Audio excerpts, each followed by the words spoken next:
Welcome back to another episode of Unfiltered Mumiverse. We are Chris and Jules. Let me ask you something. What if the reason motherhood feels hard is not because we're failing, but because our hormones are changing? Well, that's a really great point and good question. So we have decided to bring a specialist to answer all those questions and concerns about hormones and make it clear once for all. Yeah, let's get to her. Today we are joined by Dr. Mondona Goodwin, the board-certified internal medicine physician and the mother of two and a founder of CYRA Wellness. She is passionate about helping women navigate through perimenopause and menopause. So welcome, Dr. Goodwin. We are happy to have you here. Thank you. I'm happy to be here. So could you tell us a little bit more about your journey into medicine and why did you specifically focus on perimenopause and menopause? Sure, yeah. Medicine was kind of always in my path as a child. I kind of knew I always wanted to go into medicine. Interestingly, I thought it would be animal medicine, but I ended up going into the medical school tract. And then, I loved primary care. I loved a little bit of everything. So that's the specialty I ended up in, internal medicine, which is part of primary care. And, I've been practicing as a primary care doctor for about 8 years now. And I've developed, a special interest for midlife women, perimenopause, menopause. I also love the weight management aspect because a lot of that shows up in midlife. People struggle with their weight. It really has a special place in my heart. It feels like it's a subset of patients that are not heard, and it's the most rewarding thing to allow someone to be heard, to validate their symptoms, and to make them feel better. It's one of the absolute most rewarding things. And so that's kind of what led me into my path of developing my own practice where that's all I focus on. That sounds amazing. That's very nice. I wanted to ask you before we go any deeper, I would like for you to walk us through like the difference between the different terms we're going to talk about it today, like premenopause, perimenopause, and menopause, because personally, I find the terms like very confusing and it's not very clear, like no one explained like to us, right? Yeah, absolutely. It is very confusing. Usually starting with like what is menopause is the most clear because people are more familiar with that. So menopause is a retroactive kind of diagnosis. You look back and you say, I've gone a full year with no periods. At that point, you can say you're menopausal. If you've had your period at 9 months, 11 months, you're not menopausal. So it's one full year of no periods, you're menopausal. The time preceding to that is the perimenopausal time, and this is the more unclear kind of time period. There's no lab work that's going to say you're perimenopausal, versus in postmenopause, we can look at certain labs to make that confirmation that you're postmenopausal. Perimenopause does not have that luxury. Symptoms can vary. So a lot of times as a clinician, when I'm treating someone in perimenopause, you look at kind of their age range, what their periods are doing. Are they having any changes in their periods? And what are their symptoms doing? It's a compilation of all of those that kind of helps the clinician decide, okay, I think this person's going through perimenopause and, that's what we should help her with. So perimenopause is a pretty confusing time for, I think, a lot of people to understand like when it is and when it ends and all that.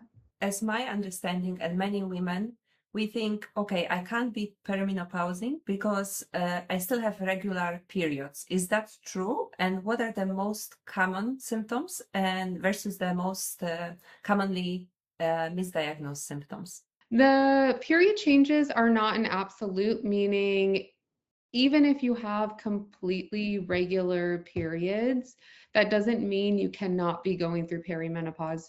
You can have completely regular periods and still be having hot flashes and mood changes and things like that, which indicate to your provider that you could be going through perimenopause. So periods help us with determining where you are, but it's not an absolute. And then as far as the symptoms, I would say sleep and mood tend to come up the most. And then you get more of the classic hot flashes as well. But I definitely see I don't feel like myself. I'm having changes in my mood and I'm up at 3 a.m. You hear the sleep a lot in perimenopause. Like, we're talking about an age window for this phase, right? What's the earliest or the latest it can happen? There's no exact age range as far as if your question is for perimenopause specifically, because people can go into menopause late, up to 55, 56. I mean, there's no exact cutoff. And some people go into menopause at 40. So there's such a huge range that it's hard to say like this is the exact range of perimenopause. It just varies person to person. So it could be on average, I would say 40s. I would say your 40s and late 30s even think about perimenopause. Okay, because so I'm we're in that actually window. almost, yeah, we are in that window. I'm almost 42. 42, I think 40s is a big one. That one I think is. And then I think late 30s gets neglected a lot. I really do think that develops. And then of course if your menopause doesn't occur to 55, you're early 50s too. So that's pretty much the age range. Okay. Because personally, I kind of notice few symptoms, and when we do, where should we go? To which doctor, gynecologist or some other doctor, and how can we advocate for ourselves? Because when I went to my gynecologist, I heard, no, you're too young, and anyway, we're all going through it, so it's all fine. Like I was very disregarded all my concerns. So how can we prepare for that such a visit? I'm curious, how old were you when you brought up your concerns? Last year, 41. Okay, yeah, that's definitely not too young. Um, who to go to is kind of tough because I see it across all specialties that OB-GYNs will dismiss the symptoms, primary care dismisses the symptoms. Pretty much every specialty can do it. I think it takes a clinician to kind of take it into their own hands and understand and learn about menopause and that whole aspect of medicine. The thing I just want to make clear is in medical school, at least for our training, none of the specialties get menopausal, and especially not perimenopausal training. You might get like a half-day lecture on it, but it's essentially neglected in medical school. So clinicians, even the doctors you'd expect like OB-GYN to like, that's their specialty, they're not actually taught really anything. So what I find is the most knowledgeable providers now are going out and learning it on their own. We have the Menopause Society here, so you can find providers here through the Menopause Society. Those are practitioners that have studied the material and passed their exam and they're Menopause Society certified. So that's the best way. Just go to their website and find someone who's qualified. Yeah, we kind of noticed when we were preparing for this interview with you that the information we can find online, they are very vague and very like general. So it's like you said, many doctors, they just don't, no, I'm not gonna test anything. I'm not gonna check anything. They just don't want to deal with that, basically. Yeah, that I think is the frustrating part. And I feel kind of, heartbroken about that because on one hand, the doctor I see in my mind was never trained in it. They don't necessarily understand it. They're not trying to be malicious, they just don't understand it. But then at the same time, you have these patients who are suffering and they're not validated and they're confused and they're like, something's happening to me. Who do I talk to? So I think that's a big part of like what's so important to me is when I finally talk to these patients, they're like telling me like, wow, you're actually like saying these symptoms can be true and something's actually happening. Like just like that validation is such a weight off their shoulders. So it's a really hard time, but I think things are definitely changing in the right direction. Yes, hopefully. I hope, yeah. I think so. I hope, because like it's different. Like I mean, like I'm 38 as well. Like, and it's that like you feel unprepared because like you didn't know about it. Like now we know a bit more because we were studying you and like we learn a lot. I wanted to ask you about the hormone test. Yeah, because are they helpful in diagnosing that perimenopause, or it's mostly based in the symptoms the patient has?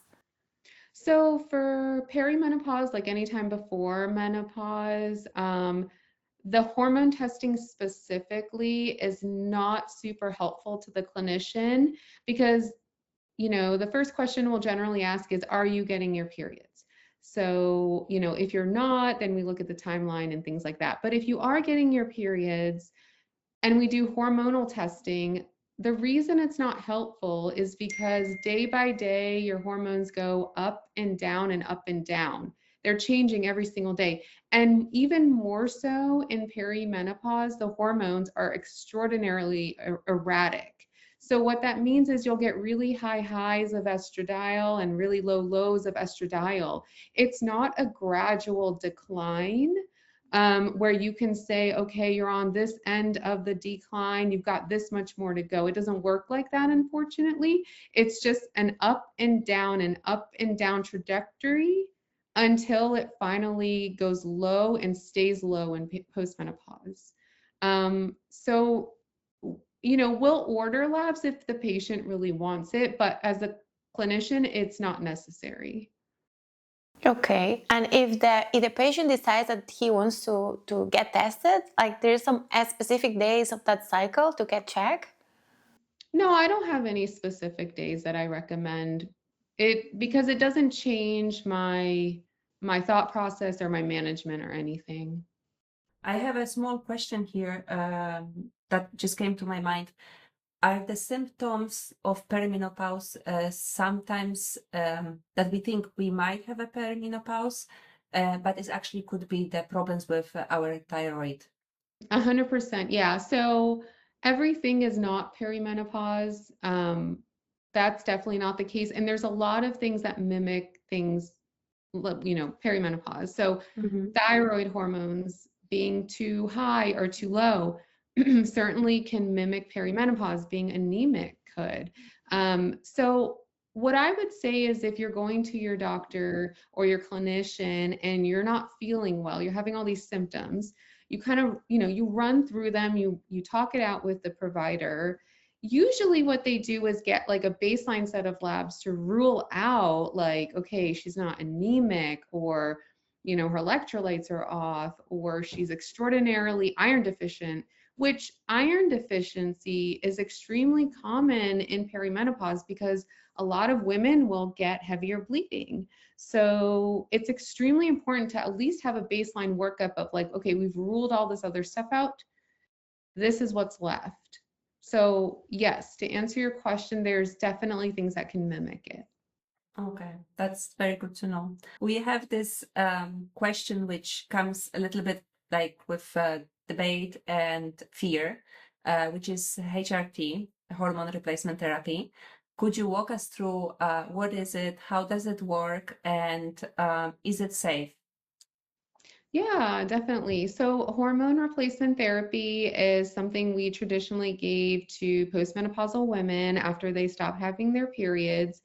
It's a very small amount of replacement hormone, and it just gives back the hormones that are are low are lost once you're postmenopausal. They are extremely safe.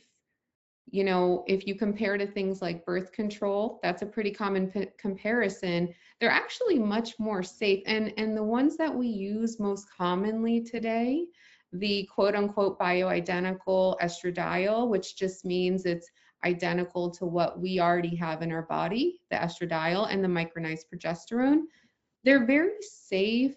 They're not the, you know, there's traditional, more synthetic hormones. Those are not unsafe, but the bioidentical hormones are just very, very safe, very neutral. And then the way that we give them is also very safe in the sense that a lot of times we give transdermal, which is like a patch, a gel, or a spray. And so a lot of the things that we worry about with like blood clots is a big one. Because we're using it transdermally, we bypass the liver, so it doesn't cause more clotting factors to develop. So the risk of clot does not go up when you use transdermal. So the type of hormones we use nowadays and the route at which we give them makes them very safe. And then, you know, I mentioned this for postmenopausal women, but we very, very commonly and should give it to perimenopausal women, because a lot of times the perimenopausal state, your progesterone starts to go down before your estradiol. And so that can lead to a lot of symptoms of more anxiety, sleep disruption, heavier bleeding, things like that. So I think it's a really good practice if a woman is symptomatic in perimenopause to give back the micronized progesterone. That's a great, great thing to do. You don't necessarily have to add the estrogen at that point. You can, depending on their symptoms again, but it's something you could start with the progesterone and then later add estrogen when they're having hot flashes and things like that.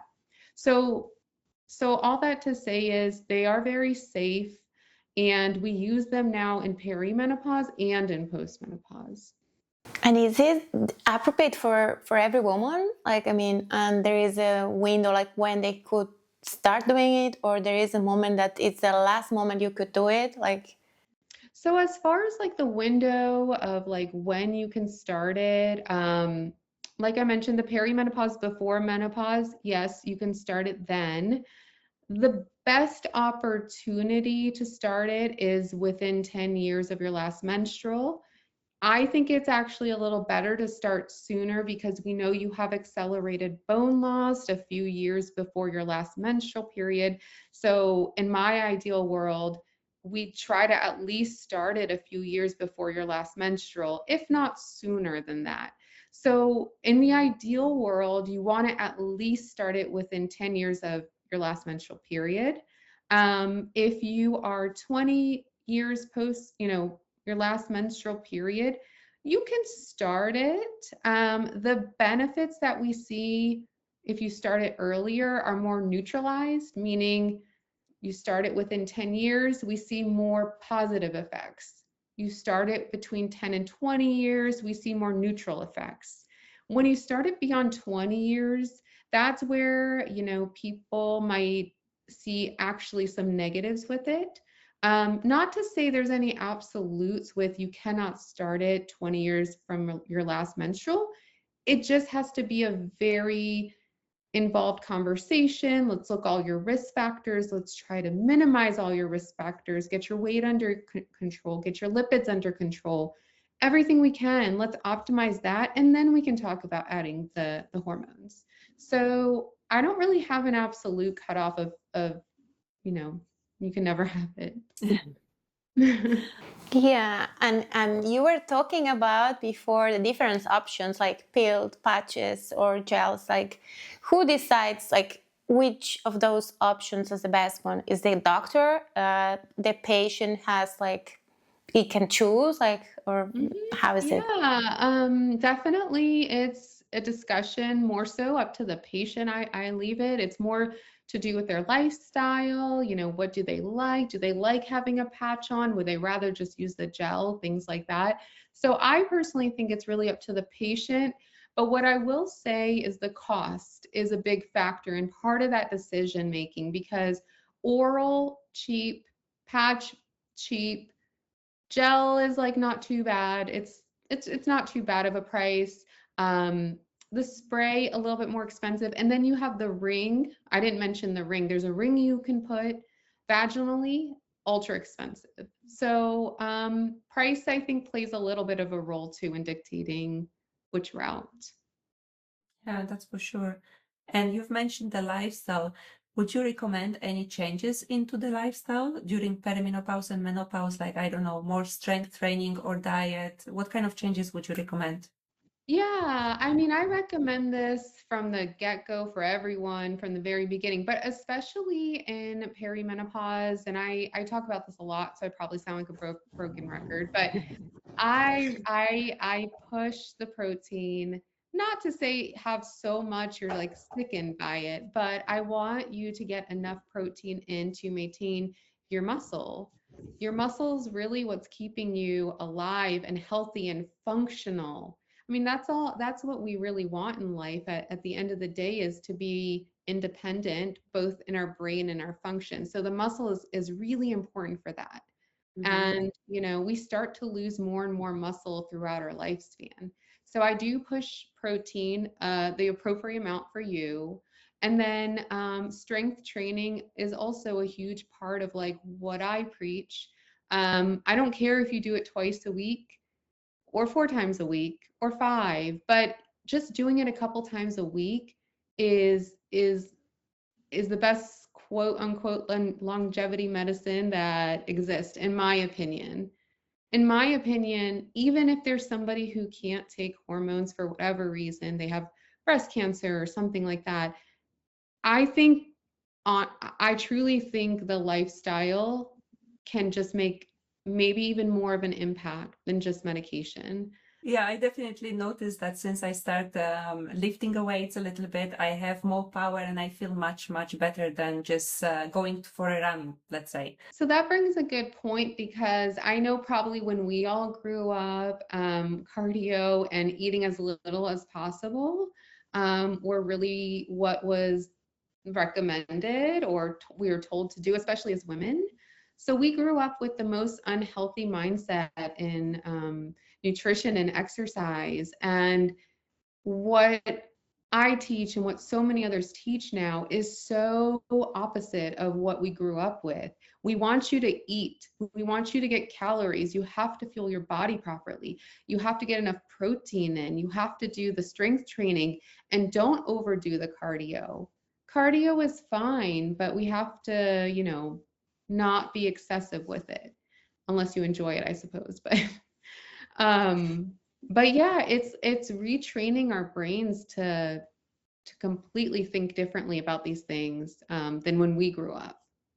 Yeah, and let's talk as well, because there is one thing that we don't talk, or people like it's kind of hiding it, or it's not a thing, but it impacts a lot in relationships as well, right? There's so many mothers describe like they're feeling overwhelmed or more mentally foggy during this perimenopause. So after this research we've been doing, like we find out that it's hormones, but it's literally we don't know what's going on with us, right? How can we manage these changes while we're parenting, and how can partners and families like support women during this stage? Yeah, all of that's important. I think almost being prepared. I'm a big preparer in life. I like to like know what's coming and what I can do to like be prepared essentially. But I think like even at this point, I think just looking for a clinician who is knowledgeable and who is going to understand this kind of aspect of medicine and midlife and perimenopause, which not all and many do. I think finding someone that you know is there when you're ready and you need them. Because the last thing that you should be doing is suffering. One of the biggest aspects that's affected negatively in perimenopause and menopause is sleep. And when you're not sleeping properly, you can't be the best parent. You can't be the best spouse. You can't do your best at your job. It's all affected. So I think as soon as you feel like something's off or you're having symptoms, I think that's the time to just go seek the help. And then, as far as for your partners, I just kind of like almost educate them like this is the transitional time. Things are going to be, it's like reverse puberty, I'm going to be moody. I'm going to tell you to stop talking. I'm going to tell you to get away from me, but also I want you here. Just give them that heads up. Yeah, if you throw in this mix like kids, like you get the sleep deprivation, like so it gets complicated.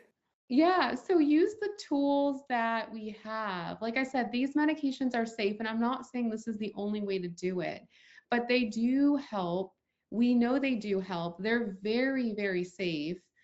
If if all you need is some progesterone replacement to be able to get a decent night's sleep, that in itself is just going to help you function better throughout the day. So I think like the sleep is probably one of the most important things to make sure we're getting. As well as you mentioned, just communicate with the partner what we're going through so they know that we are not just upset how they chew Crazy. next to us. Yeah, just prepare them. This is just going to happen. Yes, So, exactly. Dr. Goodwin, before we close, we would love to hear more about your project, CYRA Wellness. Could you tell us what inspired you to create it and what kind of care and support women can get there? Yeah, of course, I'd love to. So yeah, just again, like going through primary care and seeing all of, you know, women in midlife not getting the care and attention that we should be giving them. It really inspired me to just kind of make a practice where that is all I focus on.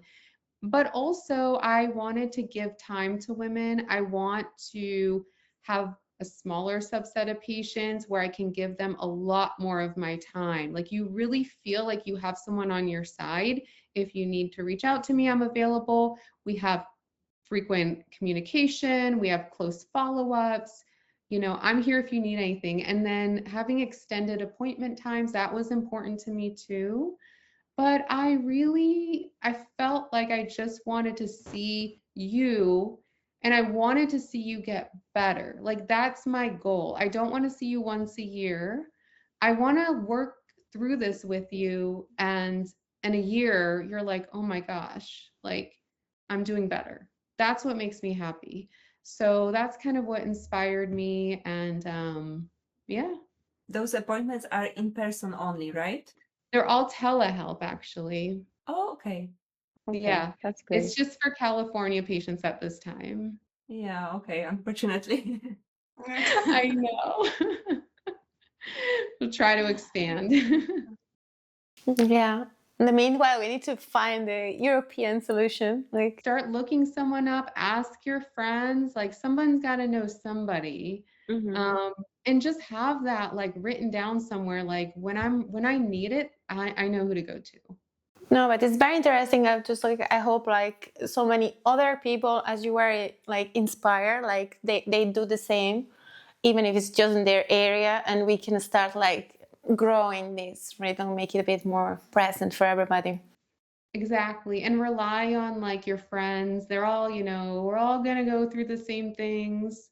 So, I think having a good support network is important too. Yeah, but still, you don't have the feeling that it's still like many people is not talking about it. Yes, I do think that's the case. I think people go through it and they don't talk about it, which sometimes you have to pull it out of people. Like, how are you sleeping? How often are you having hot flashes? So, yes, I think that is the case. And especially having a small child in that age as well, it's not helping to check actually to see if it's perimenopause or it's just like I'm just overtired from parenting. Yeah. Yes, throw into that having a late pregnancy and you don't know what's happening. And that's Yes. part of my inspiration was I had my second child late in my later 30s. And I think that really started to shift things. I don't know if it was perimenopause. It felt like it was starting for me. And so I knew I had to do something about it. But yeah, having a later pregnancy, I think, can actually push you quicker towards perimenopause. That's how I feel. Yes, I had my child as well in my late 30s. Yeah, it's a hard time. It's a really Yes. hard time. So don't suffer. Someone, there's things we can do to help. Yeah, so talk about this. Like, what's one thing you wish every woman knew before any symptoms starts? I think it really is just that, like, before you suffer, before your symptoms start, know that you can find someone that can work through things with you, help you feel better. There are things we can do. You don't have to suffer. You're not alone. There's many clinicians like myself. I'm not like a unicorn. There's many clinicians who have the same mentality. They want you to find them. They want to help you feel better. So I really think it's when and if you're ready, we're here. Just come find us. I think that's the most important thing, because if I didn't know personally there was anything I could do about whatever I had, my symptoms, it's suffering. I don't know what else to call it. I love what you said, that we are not alone. So just to remember that. And very quickly, could you tell us where our viewers can find you on Instagram and your website? Yeah. So my Instagram is Dr. Mondona, Mondona, and then my webpage is CYRA, CYRA Wellness.com. And for anyone wondering, it's named after my kids. So that's kind of where the Oh, Sorry, yes, we didn't ask. Wow, that's wonderful. Yeah. That's yeah. It's dedicated to them. So that's great. Well, Well, we want to thank you for your time and all the information. It's really amazing. It was amazing speaking with you and get to know more about perimenopause and menopause. So thank you so much. you're Yeah, welcome. thank And it you. was, of course, it was great talking to you guys. And I'm always here if you guys need anything else. Thank you. We love your content Thank on you so Instagram. much. Thank you for sharing. Yeah. I will have a keep great sharing. weekend. You too. Thank you guys. Thank you. Bye. Bye. Bye. If anything in this episode felt uncomfortably familiar, we want to hear from you. Yes, definitely. I could 100% relate to this topic and I found it very informative. And we are very grateful to our guests to come to our podcast, Unfiltered Mumiverse, and to shine the light on the hormones, perimenopause, menopause, and everything in between. Let's put a question out there. Do you agree that perimenopause is feeling so invisible in conversations about motherhood? If I can answer that question below in the comments, I would definitely say yes, 100%. It feels very lonely to going through all those symptoms, and especially is not getting the support from the doctors much. And then it's kind of, the topic is hushed out and not many women and mothers are talking about what's happening with their body at certain age and certain stage. Yeah, we talk like about many things. Like we complain about our husbands. Kids. We complain about the kids. We don't have time for ourselves, but we don't really talk about this. Yeah, that's true. So I hope that we can make it a bit more visible, and just putting this knowledge out there, we can help people to be prepared, as she says, right? At least it's gonna help me to be prepared, so we know a bit more. Yeah, than because a few days ago. Yeah, it's gonna happen sooner or later. So it's really good that there is someone who is giving that knowledge and sharing with other people, with other women, that knowledge. So that's great. Tell us, which symptoms surprise you the most? I can answer. Itchy ears. Anybody has those? Please let me know. How is that related? Let me know. I don't know because all the other doctors say everything is fine, but the itch is there inside, so it's not normal. Let's create a database of the symptoms. Please, yes. Because the more we talk about this, the less alone we all feel. Yes, that's for sure. So please let us know how did you find this episode, and we are very thankful to Dr. Mondona Goodwin for joining us at Unfiltered Mumiverse and sharing her knowledge. Let us know in the comments what you think, what are your symptoms, or what you wish to know more, and then we can create some more material for you. Yes, please. As always, we are on all our socials. Don't forget to subscribe, comment, send it to your friends, right? So take care. Be kind to yourself. Till next time. Bye. Bye.